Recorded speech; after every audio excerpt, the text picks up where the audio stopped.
Exit poll जैसे नहीं दिख रहे नतीजे, रुझानों में बीजेपी को तगड़ा झटका।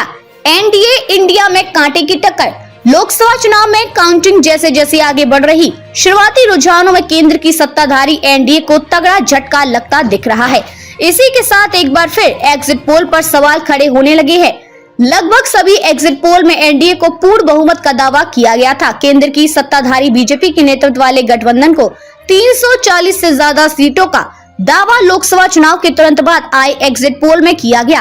हालांकि शुरुआती रुझानों में ऐसा होता नजर नहीं आ रहा है। बीजेपी को इस चुनाव में जोर का झटका लगता दिख रहा है। खास तौर पर यूपी में इंडिया गठबंधन रुझानों में आगे नजर आ रहा है। लोकसभा चुनाव की मतगणना के शुरुआती रुझानों में उत्तर प्रदेश में Indian national developmental exclusive alliance यानी इंडिया बीजेपी के नेतृत्व वाले एनडीए पर बढ़त बनाए हुए हैं। चुनाव आयोग की वेबसाइट पर दिए गए आंकड़ों के मुताबिक उत्तर प्रदेश की 80 में से 61 सीट पर अब तक मिले रुझानों में इंडिया के घटक समाजवादी पार्टी सपा के प्रत्याशी 27 सीट पर बढ़त बनाए हुए हैं। इसके अलावा इंडिया में सहयोगी कांग्रेस 6 सीट पर आगे है। बीजेपी उम्मीदवार 26 सीट पर, जबकि उसका सहयोगी राष्ट्रीय लोकदल 1 सीट पर बढ़त बनाए हुए हैं। वहीं आजाद समाज पार्टी काशीराम 1 सीट पर बढ़त बनाए हुए हैं।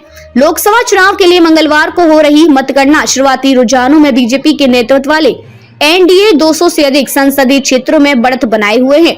विपक्षी गठबंधन इंडिया 120 सीटों पर आगे है। अलग न्यूज चैनल्स के आंकड़े देखें तो इंडिया टुडे की खबर के अनुसार 205 सीट पर एनडीए और 129 सीट पर इंडिया आगे है। वहीं एबीपी न्यूज के अनुसार 230 सीट पर एनडीए और 120 सीट पर विपक्षी गठबंधन आगे है। एनडीटीवी के आंकड़ों के अनुसार एनडीए को 194 और इंडिया को 135 सीटों पर बढ़त मिलती दिख रही है।